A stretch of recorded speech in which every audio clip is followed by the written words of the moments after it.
aí de casa considera o seu sono tranquilo? Sim ou não? Hoje nós vamos falar sobre distúrbios de sono. E eu estou aqui com a doutora Fernanda Crispim. Bom dia, doutora. Bom dia, Priscila. Muito bom ter você aqui. Você que é otorrinolaringologista, né? E vai conversar com a gente sobre alguns distúrbios de sono. Doutora, para começar o nosso bate-papo, o que pode ser considerado um sono tranquilo, um sono saudável? O que a gente hoje considera um sono reparador é quando você tem uma noite de sono tranquila e que no outro dia você acorda disposto, tanto fisicamente como mentalmente. Ou seja, aquele sono ele foi suficiente para você poder repor as energias para o próximo dia. Isso é ter uma noite de sono tranquila. Aquela pessoa que então acorda cansada, ela está tendo alguma alteração no sono dela. Se você acorda cansada, irritada, dor de cabeça, sente que aquele seu sono não é suficiente para você ter um dia com bem-estar, significa que o seu sono não está sendo reparador. E quais são as causas, doutora, desse sono não reparador? Lembrando que você aí de casa que quiser tirar a sua dúvida aqui ao vivo, 3254-1079.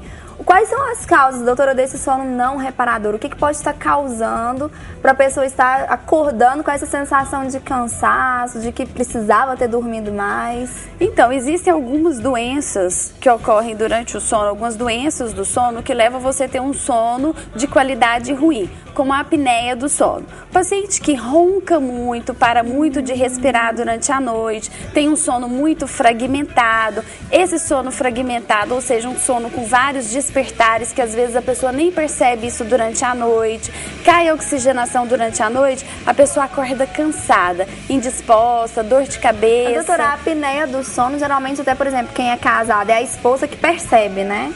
Na maioria das vezes é o companheiro que percebe o companheiro, parou de respirar, que a pessoa ronca muito porque acaba atrapalhando o sono de quem dorme do lado, né? Ou até o próprio paciente, porque às vezes a pessoa acorda assustada, com o coração acelerado, falta de ar, sentado na cama, acorda várias vezes durante a noite para ir ao banheiro. É um dos sintomas da apneia do sono.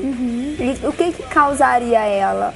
O excesso de peso, por exemplo, poderia levar à apneia do sono? Então, hoje a gente sabe que tanto o ronco como a apneia do sono é uma doença que ela tem várias causas, ou seja, não é uma causa só.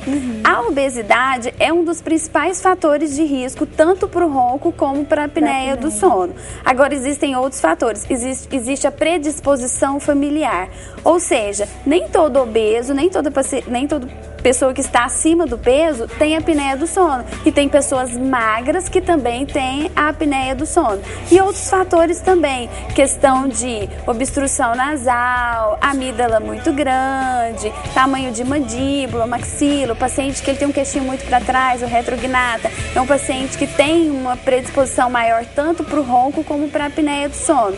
E os fatores? Sedentarismo, hábitos inadequados, fazer uma refeição pesada durante a noite, bebida, isso tudo também aumenta o quadro tanto do ronco como da apneia do sono.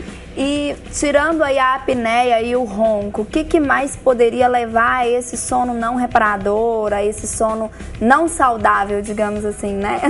Então, existem também outras doenças que cursam com sono fragmentado. Se a pessoa tem um sono muito agitado, mexe muito as pernas, existe uma doença que se chama movimento periódico dos membros inferiores durante o sono, que a pessoa chuta muito durante a noite. Nossa. Isso leva a ter um sono fragmentado, que é um sono não reparador. Às vezes deve assim acordar até com os membros inferiores meio...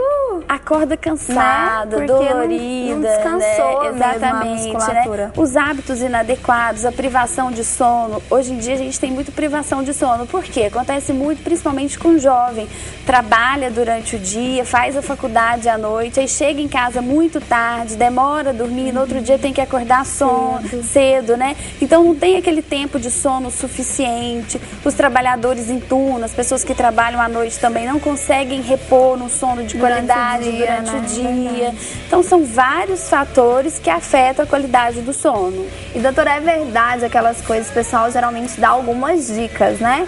pro pessoal de, assim, poder ter um sono reparador. É verdade que, por exemplo, aquele negócio de deitar na cama na hora de dormir, ligar a televisão, ficar assistindo televisão antes de dormir, isso pode atrapalhar a qualidade do sono? Pode. O que a gente recomenda? Você ter um horário regular para deitar e acordar todos os dias. À noite, não fazer uma refeição pesada antes de deitar, não utilizar bebida alcoólica, evitar o cigarro, ter hábitos saudáveis, fazer atividade física regular, também nunca atividade física próxima ao horário de dormir.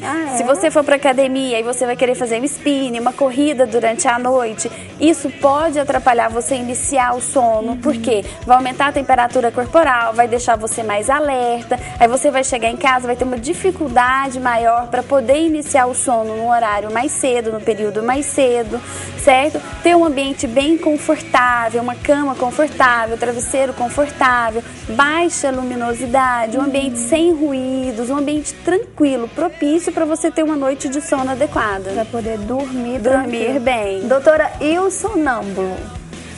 Então, o sonambulismo é um distúrbio do sono, a gente considera o sonambulismo, ele é chamado de parassonia. Ele é um distúrbio do sono, mas não é uma doença, certo? E é muito comum nas crianças, principalmente as crianças dos pré-escolares. Geralmente o sonambulismo, ele é familiar. O que acontece?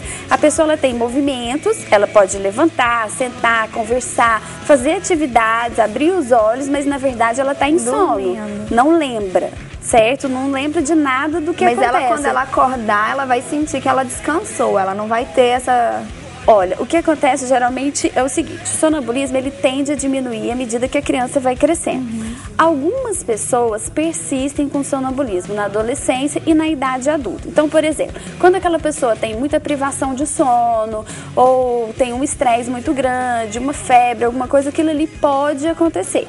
Se o sonâmbulo ele tem vários episódios durante a noite, ele pode acordar cansado.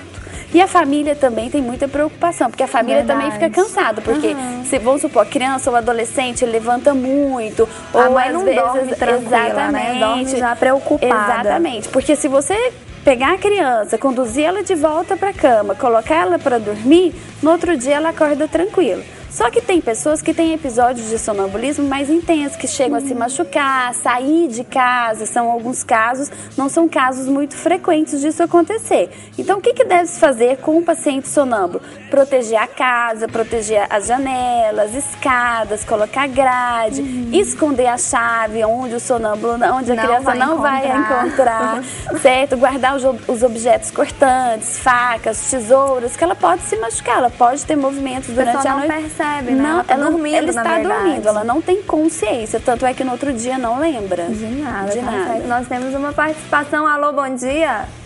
Bom dia. Quem fala? É o Teodoro. Teodoro? É. Pode fazer a sua pergunta. Deixa eu te falar, porque eu tô aqui, eles estão falando aqui da preséria de sono, e eu tô com um probleminha para dormir, entende? Acordo à noite, eu ronco muito, não sei se é por conta disso. E esses dias atrás, tem uns 18 dias mais ou menos, eu fiz uma cirurgia de hernia. Eu estou aqui mesmo em Goiânia, mas a gente fica preocupado lá em casa, na fazenda. Não sei se é por conta disso. Você pode me informar? O senhor ronca muito e acorda várias vezes à noite, é isso? Isso, eu acordo várias vezes à noite. Tá, joia, seu Teodoro. Obrigada pela sua participação. E, doutora, no caso dele, então, pelo que eu entendi, o ronco é uma das causas, né? A senhora já falou aqui desse sono não reparador e da pessoa até acorda cansada, né? E no caso dele, o que ele poderia fazer? Eu acho que é isso que ele quer, ele quer uma solução. Então, o ronco, ele pode ser um sinal da apneia do sono. Nem todo paciente que ronca, ele tem apneia do sono, mas a maioria dos pacientes, principalmente após os 40 anos de idade, nos homens, a apneia do sono ela é bem mais comum do que na mulher. Então, se você ronca, acorda várias vezes à noite para ir ao banheiro, acorda cansado, a sua esposa fala, se você para de respirar durante a noite, parou de respirar, de repente volta aquele ronco ressuscitativo, acorda cansado, sonolência, irritabilidade, dor de cabeça, provavelmente você está tendo apneia do sono. E a apneia do sono, hoje a gente sabe que é uma doença que ela traz um risco muito grande para a saúde. Por quê? Porque ela aumenta os problemas cardiovasculares, ou seja, ela aumenta os problemas de pressão alta, arritmia cardíaca, ela aumenta o risco de você ter um infarto durante a noite, ela aumenta o risco de você ter um derrame durante a noite, porque ela é uma doença que ela afeta diretamente a parte cardiovascular.